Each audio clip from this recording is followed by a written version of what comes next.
everybody. My name is Lalela Mswane, Miss South Africa 2021, and this is officially the first episode of #BeReady. I'm so excited to be sitting here today because I think a lot of people misconstrue entrepreneurship as something that's very unattainable. And with this program, or campaign rather, I hope to instill a culture of entrepreneurship amongst our youth. I couldn't be more excited as my first guest is an author and entrepreneur, Mbali Bhengu. Hello. Hello. So lovely to have you. Thank you so much for having me, and well done on this beautiful initiative. Just please tell us a bit about yourself. Mrs. Bhengu, who is Mbali? Thank you so much, Swam. Well, she's a KZN girl. Yes. Just like you. So holla, you know. But my name is Mbali Bhengu. Besides the fact that I'm an entrepreneur, I am a girl who woke up one day and said, you know what? I can't do 9 to 5 anymore. And you know, I think for the longest time, that has really inspired me to just always change the narrative of whatever's going on. So I come from a semi-entrepreneurial family, if I can call it. My mom was highly entrepreneurial and still is. My father was almost like a researcher. So he published a lot of books. Oh wow. And so the creativity side is more dad, and then the business side is more mom. But I have got 2 siblings. I'm the youngest, so I've got the young child syndrome. You and I both. You understand? So there's that, you know, that whole thing of, you know, spoiled brats, but I'm actually not. We're not. Hardworking women. Hardworking. So yeah, and I think, you know, what do I like? I love coffee. So thank you for giving me coffee. Such a you know, pleasure. I love coffee, and more than anything, I always want to know, like, what can I do better? I don't know if you feel like that, because I know you're an ambitious woman, but I always like sit back and I think to myself, what can I do better? So I've studied a lot. I continue to study. So, you know, I've done my master's, and I'm looking to see what else can I do. What else can I do? You know, and yeah, just a general love of life, really. But I think the key is anybody can be an entrepreneur. This is what I'm getting at. You know, it doesn't take anybody spectacular, or I'm not saying you're not, but ordinary citizens. Absolutely. Like you and I. Absolutely. And I'm happy that you're saying that, because you know, in everyone there is a DNA of being able to be independent somehow, some way. But you know, it does come with a lot of resilience. So you also need to look at yourself and say, well, can I do it? But you see, I always say the only way that you can know is to start a business. Yeah. You know, and then that's when you know that, oh, actually I am quite good at this. Well, let's get into it. Okay. Let's.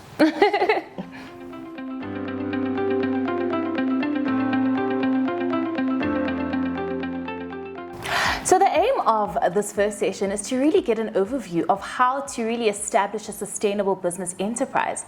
Where do we start? Because I know I've started a business, I attempted rather to start a business before, failed. It just failed. Didn't know where to start. I actually focused on the more exciting bits. Yes. Yeah, the more creative stuff, and anything else, no. But obviously you need to have a proper process in place. So where do we start? Starting points, yeah. Look, it's an important question, and thank you for asking it, because I have also failed. I also focused on the exciting part of everything. So the first part is, let's start by being creative. So let's find a business that you can do, that you can look at and you can say, this is what the community needs. Yeah. So there are many ways in which you can trigger the thought process of starting a business. The first one is being creative. So you brainstorm. And with brainstorming, there are many ways in which you can do it. So there's one activity where if there's 4 of you in a group that are busy brainstorming, you can pass the jug around. Anybody puts the ideas, and you pass the ideas around, and people build on each other's ideas. Oh, nice. That's the first one. The second one is when you do your SWOT analysis. So you know how it's strengths, weaknesses, opportunities, and threats. Your strengths are your opportunities, your weaknesses are your threats. Yes. And from there, you then start asking why 5 times. So you will have a problem statement. You'll say, in this community, there is a need for almost like a food maybe parlor or something that you need to do for the community. So there's maybe a gap that you've identified. And then you start asking yourself, why is there this need? You ask it until you get to the root of the problem. It's called the 5 whys. 5 whys. And once you get to the root of the problem, that's when you would have identified your value proposition. So there are many ways in which you can do it. I mean, one of the biggest sort of creativity lessons that I learned was read the newspaper. Because the newspaper, yes, you know, has problems. Yes. And if you can read the newspaper thoroughly, you will definitely find a lot of problems, but you'll also find a potential solution to what you're reading about. But Mbali, how do you go for, like, how do you know which idea to go for? Let's say I've got 5 really great creative ideas, but how do I then, you know, boil it down to 1? Yeah, okay, so the important thing is, never let go of all of your ideas because you'll need them in the long run. But the most important thing is find ideas that are easy to do. So keep it simple, Sally. That's what they say. So look for the idea where you know that even if you wake up tomorrow, it will probably be the easiest idea to do. You've got resources that can set you up. You've got people that can help you with it. It's not too capital intensive. It's not too labor intense either, where you need like 20 people to do it. You can literally start the business. And that can then be a springboard for your next business ideas. So, yeah. The trick is have an idea, measure it, right? And then get the goal that you want and then move on to the next idea. So you have to scale your ideas until they blossom into the fruit that they're meant to blossom into, then move on to the next idea. But it's always good to pace your business. So don't do all of your ideas at once. Keep it simple. Pace it, have a vision for it, have a number to it, a financial number, move on to the next vision once you've exhausted it completely. Look, I would say keep your ideas because ideas are innovation. Yeah. And if you are not innovating and constantly thinking of ideas, you will collapse. So, I needed you when I attempted the first time. Definitely needed you. Look, and you know, it's good because entrepreneurs, we need each other. But the problem is that we just get so consumed in our own little world. Yeah. And we want to maximize and do it and announce to the world that we've got a business. Alone. But then alone. And then it's like, but who did you talk to? Yeah. You know, so yeah. No. You spoke about value proposition. Yeah. What is that? So value proposition is understanding the why behind your business. Why do you have a business? Why did you start it? Who is it for? And if you look at the word value, that in itself should almost be like a trigger for you to say, well, what value am I adding? You know? So you can have a hair salon, but why are you having that hair salon? It's not arbitrary. Yes. You know, there's a friend of mine who is now entering into sort of the Uber game, and he's saying that he actually wants to offer complimentary Wi-Fi in his car. So that then becomes his value proposition, that if I use his form of shuttle service, I know I'm getting free Wi-Fi. Yes. You know, and then that then becomes almost like the itch, you know, they say you must sort of, you know, present the something about you need to scratch where it itches in business, because if you can find out the pain point of your customer, then it's easy for you to continue with the business. So I would say the value proposition is finding out what pain do people have. Okay. Where is the greatest pain that people have? What is the pain that your customer is a gap in the market? There we go. Yeah, it's almost like if we want to do a business about service delivery, maybe we've got an app and we want to do another version of almost how do we, you know, improve our service delivery in a hospital or something like that. We first need to find out where exactly is the pain. Is it in the waiting time? Is it the lack of doctors that are not available?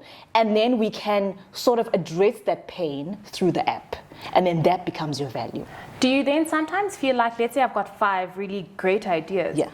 In order to, let's say the one that is like the least costly is one where there is no need really. So it's a combination of a lot of factors. You can't just say because this one doesn't require as much money, I'll go for. Absolutely, no, I get you. So you see, in this particular instance, you then need to look at your environment and say, well, what will be the greatest impact at a cost-effective basis? Yeah. You know what I mean? So it really is environment specific and what exactly is happening in your immediate space. Because it's wrong for us to say, well, choose the least important one, because that might not actually even make you much money. You know? But I mean, what you can do is you can definitely find an easier way of doing it. Whether you're outsourcing, whether you're pacing it, whether you are, you know, building up on it, there's always an easier way to do something. And I think that's the lesson with you know, identifying the idea. But I think I'm so intrigued in finding out, like, how do we create value in the market? How do you go about doing that? Look, the one thing that you have to do is really look at your customers. And even if you mystery shop, even if you act like you're a fan of your competitor, girl, do it. Because once you know exactly how they do things, you can always top what they do. Not replicate. Not replicate, no, not replicate. And we're going to get onto how you can be different, you know? Yeah. So that I would say, you know, how do you find value in the marketplace? Look at your competition. Be a mystery shopper if you have to. Identify what is it about that specific business that people are looking at and saying, I love this business. Sometimes it could just be the packaging. Sometimes it could be the service delivery. Sometimes it could just be, you know, the product itself. And you really need to find out that one thing that they do well.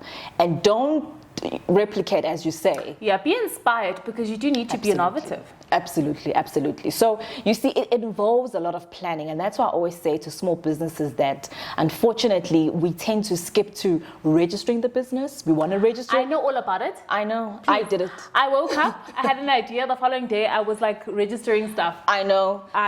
But like, you hadn't really planned it, right? No. Yeah, no, definitely, because it's the easiest thing to do is register the business. But of course. Yeah. It seems like a great starting point. It does. And that's not it. No, it's There's not. so much work before. Absolutely. And I always say, even if it's literally 6 months of planning, that can in itself just be a beautiful thing to do, just for yourself, for your own sanity. Because when you start that business, unfortunately, when you advertise it on social media, we gon' buy.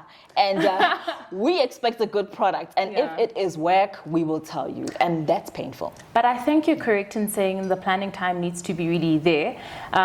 Comes to planning about people, processes, and systems. That stresses me out because I don't know where to start. I mean, when I think about the word systems and processes, you know, it needs to be a well-running machine. Absolutely. And unfortunately, I think it was Vusi Tembagwayo who said, if you have a business and you have to be at that business every day, then unfortunately, it's actually not a business.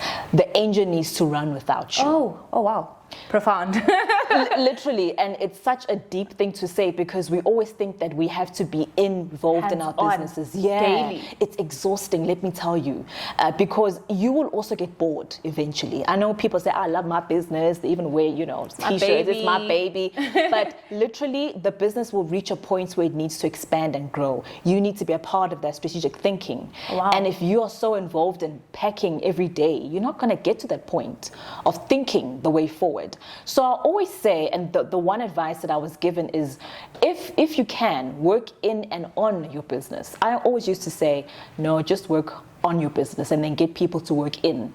But the trick is to work in and on. So be, you know, if that's what they call it, ambidextrous, you know, use both of your hands. So because if you leave a lot of, you know, the groundwork to the people that you have, some things can go wrong. So to answer your question, people, processes, and systems, what does that mean? What is that? That is, you know, that is your business. So if you think about a vision that you have for your business, if you say, I want a store inside maybe Gateway Mall, what is it going to take for me to make sure that that's the best store inside Gateway Mall? First of all, you need human capital. You need people.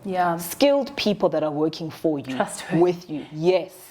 And then that's where the people part of it comes in, the human capital part. We tend to literally undermine people, but people can make or break your business. Oh, yes, they can. They can kill it in an instant and it's over. It's game over. So the people part of it is when you start looking for skills in your industry, and be careful of hiring your friends.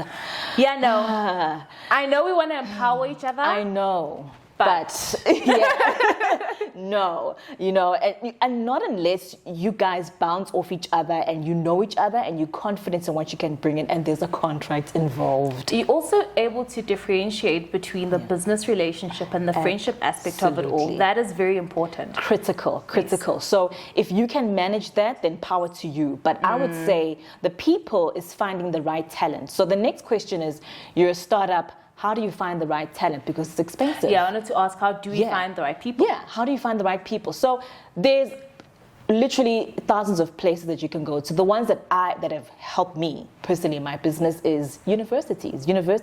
Oh wow. They know if you go into a specific department, engineering department or media department, and if you speak to the lecturers there, they know who's the top achieving student. So pick out, you know. You want the best. You want the best. Pick the best in each, literally, you know, faculty if you have to. And that information is easy to get, you know. So you do have, you know, these technical colleges that do offer practical, you know, sort of, you know, engagements with the students. Wow, yeah. Those are some of the universities or the technicals that you can go to. And there's also freelancers. So don't undermine freelancers who are very, very good at what they do. Experienced also. Absolutely. So there are platforms, people are always advertising themselves. You can literally have a contract with a freelancer and say, you know what, I'm a startup, but I quite like you and I like the way you work. So whenever I have a gig, you'll get X, Y, Z, and, you know. And then literally, but universities, freelancers, and potentially close networks. Yeah. Awesome. So that's the people part. I think we move on to the processes. Yeah. Okay, so process. I just want to answer your question fully. Wait, regarding processes, I just want to know what basic system does one need to really run a business if we had to simplify it? Yeah, okay. So, you know, there is, and maybe I stand to be corrected, but I haven't really come across a holistic, I've come across parts of sort of systems that you can use, and this obviously pertains to me. So, you know, if there is someone that has come across, then, you know, please do share it with us. But for me, the biggest thing is payroll. So finance, you have to have that. Yeah. And, yeah, you have to have a payroll system. So if you have people that are working for you, for your UIF, for your tax purposes, you know, just for legality, have a payroll that has pay slips so that your people can get, you know, the best sort of payment from you, and it's structured. And you're tax compliant. And it's tax compliant. You know, so I would definitely go with the finance part of it, and then customer relations management. So your customers, it doesn't even have to be anything, you know, deep. It doesn't have to be, you know, these fancy CRM systems, but it can literally be an Excel spreadsheet. What's a CRM? So CRM is customer relations management. Okay. Thank you for that. Customer relations management, and it is almost a tool or software that you can get. You can download it. You pay for it on a monthly basis or an annual basis, and it keeps track and it does the marketing for you, for your clients. Oh, okay. So anybody that buys from you or whatever the case is, that CRM app or that software will do the marketing. It will make sure that this client stays with you. If you've lost a client, it will tell you why you lost the client, how you can get the client back. So some of them are pretty advanced, but they are quite pricey. So I would just say, just for starting off as a startup, just have an Excel spreadsheet where you know that this person, you know, bought this. And, you know, you keep record of who's bought what. But sometimes, even if you're using, you know, your purchase points, your merchants, that you can also gain access to who's actually been buying. And, you know, so if you have an e-commerce store, that's a better example. Yeah, I think. Yeah, e-commerce store. That one you can see. Purchase, you can't really see, but I mean, you know, you can see the volume of what's going on. So okay, now that we've gotten the inspiration, the creativity, now we've got months or weeks of planning. There's a compliance element, which we often think is the first step. Yes. So now we register the business. Absolutely. Take me through that. Yeah. So we are now at the stage where we've registered the business, right? And, you know, entrepreneurs, we tend to think just because you haven't made R1, you don't need to declare that to SARS. You do. You do. You do. You do, definitely. So I would say, if possible, there are many startup accountants that can assist you, and they're very, very cost effective. They are dirt cheap. They can literally help you set up an e-filing on SARS. So you must have your own portfolio on SARS, because that is the perfect way to declare online that you literally have not made any money. Okay. So e-filing. You have to declare that you haven't made money. Absolutely. Because nobody knows. You could be making money, but then you're stashing it away under your bed. We don't know that. So SARS literally you need to be accountable. That's a misconception. I also just learned something. Well, I've learned so much, but I didn't know if you didn't make anything, you still have to declare. The next step then is to make sure that your company is fully registered, so there's no gaps. You would have gone into CIPC, yes, or you probably would have had an accountant who would do it for you. So make sure that it's fully done. You've paid all the fees and you're good.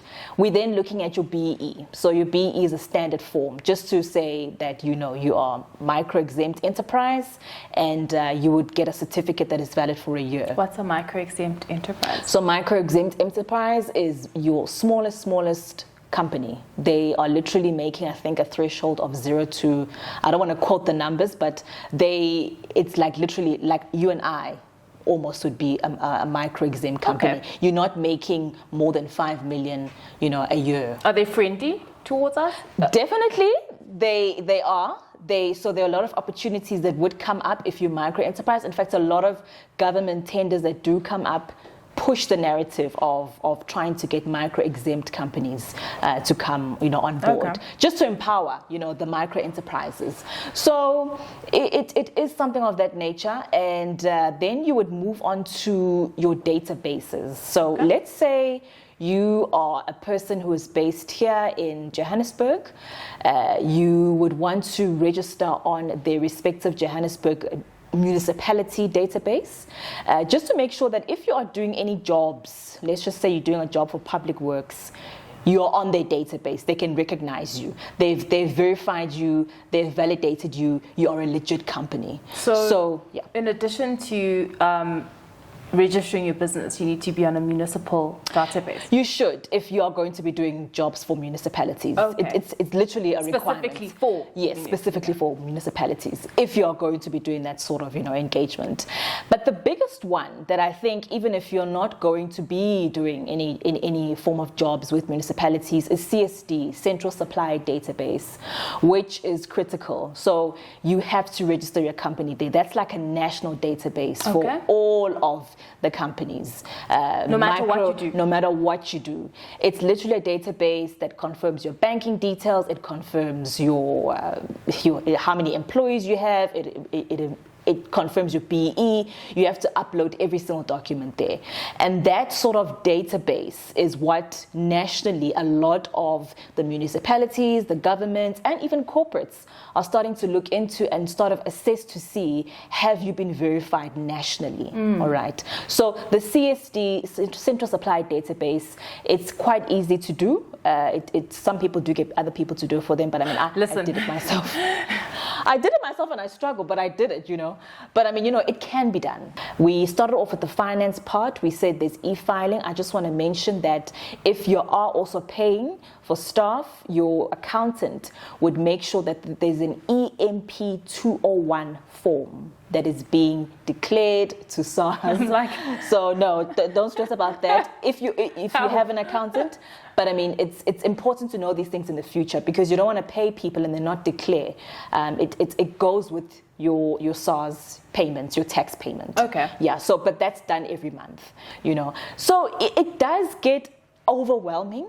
But that's why you would reach out to, definitely, that's why you would reach out to your accountant. That's why you would, start networking with accountant firms. And remember, there are plenty of accountants that do cater for small businesses, that can work with you. You don't have to do everything yourself, because for the life of me, I also struggled, with doing everything. But I think as a small business, you might feel a bit overwhelmed. And then also the costs of an accountant, it sounds a bit...